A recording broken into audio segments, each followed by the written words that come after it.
What's going on, everybody? Welcome to SFX 360. This is Dave. Most of you know me as Cobra Wolf, and this is my review of XOTIC for the Xbox 360.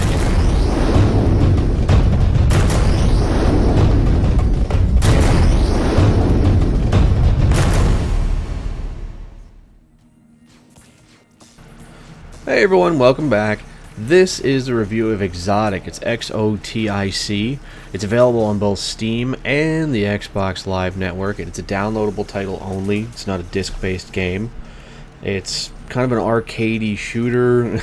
I kind of had people referring to it as, Pac-Man meets FPS because of the little red balls you keep shooting on the ground and all the little power-ups you get. It is a good game. Let me start off by saying I definitely would recommend buying it. For those of you that need kind of a rating scale, I'd say out of a 10, I'm going to give it a 7.5, and let me get into that on why and one of the reasons, or some of the other reasons of why I would do that. Right off, this game on Microsoft, on Xbox Live, is 800 points, which I think boils down to like $9.99. I know it's $9.99 on Steam, but I know that also until January 2nd, hint hint, it's on sale for, I believe, 50% off. So definitely go try to pick up your copy. It's worth the $10. I would definitely say that. It's got a lot going for it. So let me jump right into the meat and potatoes of the situation here. The game itself looks very pretty.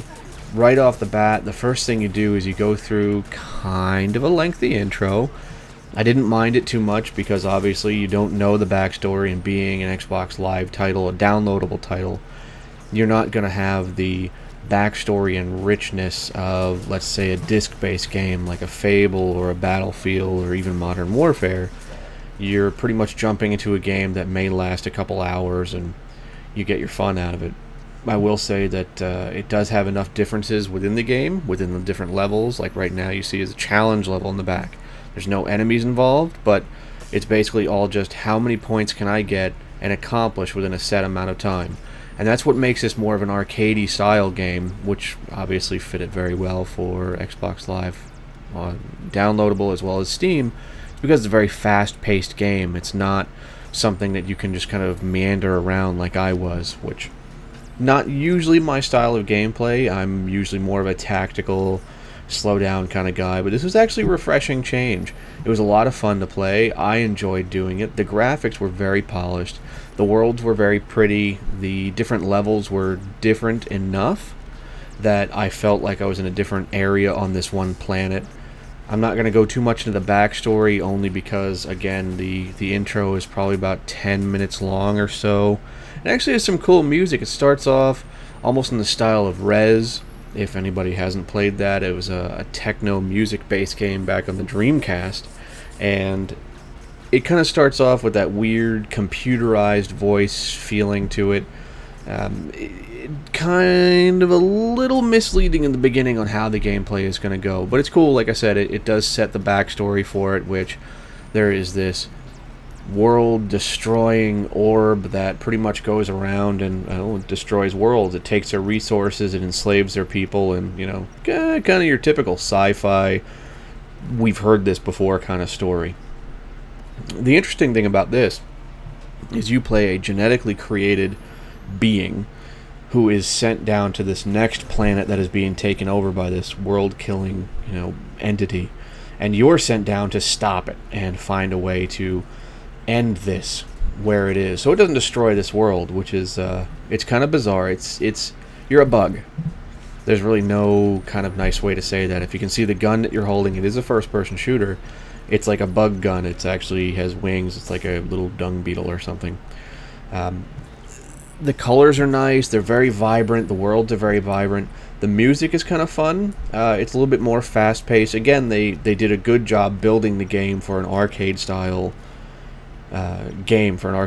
title, which, let's say that this is almost a throwback for me for the old arcade games that I used to play when I was a kid and actually go to the arcades down on the boardwalk with actual wooden boards. It was a lot of fun. I really enjoyed it. Few of the things I didn't like so much. One, for me, on the Xbox, the controls were a little clunky. And by that, I mean not as responsive as I would have liked. The controls were a little jerky, so you know, in a situation where speed is of the essence, that actually gets you more points, and you're trying to collect all these bonuses and all these power-ups, especially in a bonus level like this, even where there's really no shooting, there's still a lot of quick turning, and you saw me fall off a wall before, and that's because the motion is a little jerky. If I press a controller, it takes a few seconds for a response time. I'm not a big fan of that. You do adjust, you know, up the sensitivity, and you kind of get used to it, but I think that should be something, especially in a fast-paced title like this, where speed is literally the point value, speed is the essence. I think that should have been worked on a little bit more. Not having played the PC version, I can't speak for it. I don't know how the PC version, the Steam version, differed from this. I'm hoping the controls were a little bit more fast-paced. That's usually the case. Sometimes when you port something over to an Xbox or a PlayStation title, the console controls get a little wonky from time to time, so I can't really fault them too much on it. And you can see I've changed over to another area within this one planet. Like I said, the areas are different, the maps are different. The other thing that I can say was a negative for me was the areas were so large and expansive that at some points it was too busy. By that I mean you couldn't find everything you were looking for. So I'm, you know, going through, and because the colors are so vibrant, there are a lot of things that are the same colors. A lot of the bad guys and the enemies in here are red, and they shoot red, you know, balls, or they shoot red little spider things at you. But if you're looking at the environment there in the background, especially this one, I had a hard time finding all of the objectives because they were so hidden that I couldn't even find how to get to them. I couldn't find my pathway.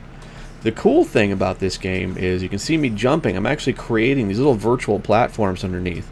So you can fly. It's almost like a hover because you are a bug. And by creating these platforms, you can actually create these aerial combos where you keep going and going and going through the air and higher and higher. So again, you'll see a lot of this as you're playing. There's different types of red orbs in the ground. Some explode, some don't, which will hurt your enemies and also, you know, mess you up pretty good. All in all, I like the game. There are a couple things I would like to see for it. I don't know if they're going to release downloadable content for this. I think if they do, that'd be awesome. They'd be able to release a few more worlds. Right now, I believe there's 4 different, I shouldn't say worlds, there's 4 different sections of the planet that you're on, and each one within the map has somewhere between 7 and like 15 different areas that you end up going to try to save that part of the world. So it's nice, it's fun, the power-ups are cool, you level up your character, you pick the way you level up your weapons and your strengths and weaknesses of your actual character. Overall, like I said, I'm going to give this a 7. I'm going to actually jump it up. I'm going to say 7.5.